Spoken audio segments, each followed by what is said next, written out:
السلام علیکم ورحمۃ اللہ وبرکاتہ۔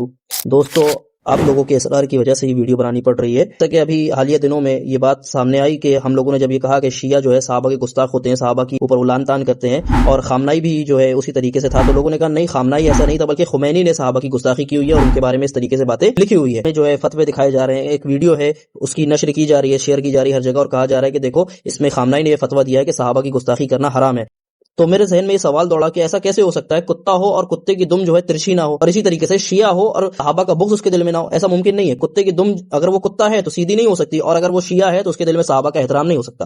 سب سے پہلے فتوے کی ہم وضاحت کر دیں۔ فتویٰ جو اس نے دیا وہ تقیہ کی بنیاد پر دیا۔ اب تقیہ کیا ہے؟ تقیہ ان کے یہاں جو ہے اسلام کا بہت ہی اہم رکن ہے، ہمارے یہاں نہیں۔ تقیہ کا مطلب یہ ہوتا ہے کہ یہ لوگ جھوٹ بولتے ہیں کسی وجہ سے، جیسے امت کو دھوکہ دینا ہے تو انہوں نے جھوٹ بول دیا کہ صحابہ کی گستاخی حرام ہے، جو ان کے یہاں بہت بڑا دین ہے۔ جیسے کہ یہ کتاب آپ کے سامنے ہے، اس میں جعفر صادق سے انہوں نے ایک قول نقل کیا، کہا کہ جعفر صادق کہتے ہیں جو تقیہ نہیں کرتا اس کا دین ہی نہیں ہے۔ تو تقیہ یعنی جھوٹ بولنا ان کے یہاں دین کا ایک حصہ ہے۔ اسی طریقے سے شیخ مرتضی انصاری جو ان کے یہاں کا ہے، اس نے اپنی کتاب میں لکھا تقیہ کا دائرہ بہت بڑا ہے، تقیہ کرنے والے کو بہت ثواب ملتا ہے۔ اس نے تو یہ بات کہی، یعنی تقیہ جھوٹ بولنا ان کے یہاں، تو یہ جو اس نے فتویٰ دیا ہے یہ بھی تقیہ کی بنیاد پر جھوٹ بولتے ہوئے دیا تاکہ امت کو دھوکہ دیا جا سکے۔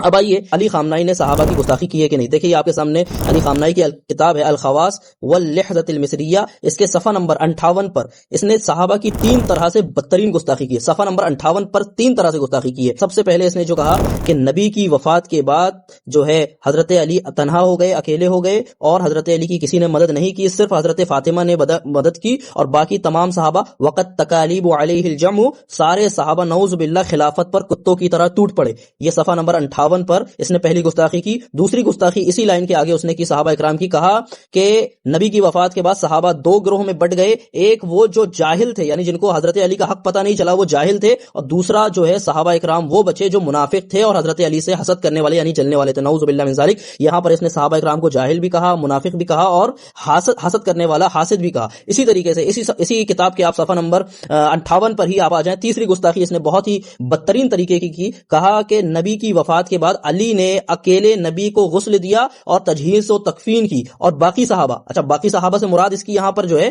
حضرت ابو بکر اور عمر، حضرت ابو بکر اور عمر پر یہ تبرہ کرتے ہوئے کہہ رہا ہے کہ اس کا ناجائز فائدہ اٹھا کر نعوذ باللہ انہوں نے خلافت کو چوری کر لیا۔ یہ اگلے ہی پیراگراف میں اس نے یہ بات لکھی ہے۔ اور اسی کتاب کے آگے علی خامنائی نے ایک بات اور لکھی ہے، ابن زبیر کو اس نے جھوٹی گواہی دینے والا قرار دیا، اور جھوٹی گواہی دینے کا الزام لگانے کے بعد اس نے کہا کہ یہ اسلام کے خلاف دی گئی سب سے پہلی گستاخی تھی، نعوذ باللہ من ذالک۔ زبیر رضی اللہ تعالیٰ عنہ اتنے بڑے صحابی، ان کو یہ کیا کہہ رہا ہے کہ انہوں نے سب سے پہلی نعوذ باللہ گواہی دی۔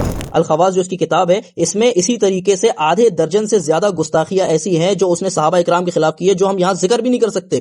بہت سارے صحابہ کی اس نے گستاخیاں کی ہے، تو اس بندے کے صحابہ اکرام کے گستاخ ہونے کے لیے اتنا ہی بہرحال کافی ہے، لیکن اس کے کفری عقائد پر ہم کچھ اور دلائل آپ کو پیش کریں گے۔ اسی علی خامنائی کی ایک کتاب ہے المرأۃ فی فکر الاسلام کے اندر، تو اس نے بتایا کیا لکھا ہے، اتنا گھٹیا اور اتنا کفری عقیدہ لکھا ہے، کہتا ہے کہ حضرت فاطمہ رضی اللہ عنہا پر وحی نازل ہوتی تھی۔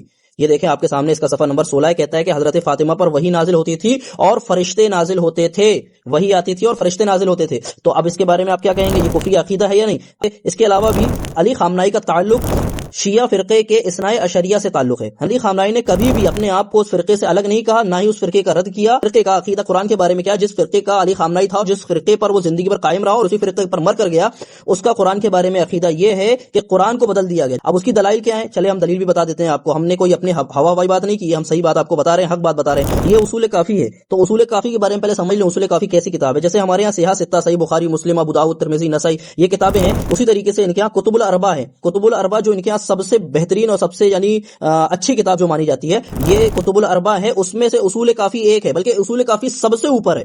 تو یہ ان کے ہاں اس کتاب کا مقام و مرتبہ ہے، جس کی میں اسکین پڑھنے جا رہا ہوں۔ کافی میں اس نے لکھا ہے کہ جو اصل قرآن تھا جو نبی پر نازل ہوا تھا، اس میں 17,000 آیتیں تھیں، نعوذ باللہ، یعنی نبی پر جو قرآن نازل ہوا وہ زیادہ تھا اور بعد میں کم ہو گیا، ٹھیک ہے۔ اسی طریقے سے حیات القلوب کے اندر ملا باقر مجلسی کیا لکھتا ہے، کہتا ہے زمین میں 3 چیزیں بہت ہی محترم ہیں، ایک قرآن، دوسرا نبی کی اطرت، اور تیسرا خانہ خدا، پر لوگوں نے بعد میں قرآن کو بدل دیا اور اس میں تحریف کر دی، نعوذ باللہ من ذالک۔ جبکہ اللہ رب العالمین قرآن کے بارے میں کیا کہتا ہے، نحن نزلنا الذکر وإنا له لحافظون، کہ ہم نے قرآن کو نازل کیا اور ہم ہی قرآن کی حفاظت کرنے والے ہیں۔ تو یا تو آپ اب ان عقائد کے بعد خامنائی کو بہت بڑا اسلام کا ہیرو اور شہید مان لے، یا ان کفری عقائد کی بنا پر اس کے بارے میں اپنی زبانوں کو چپ کر لے اور صحابہ اکرام کے گستاخ کو گستاخ مانے۔ اللہ رب العالمین ایسے لوگوں سے خود نپٹنے والا ہے۔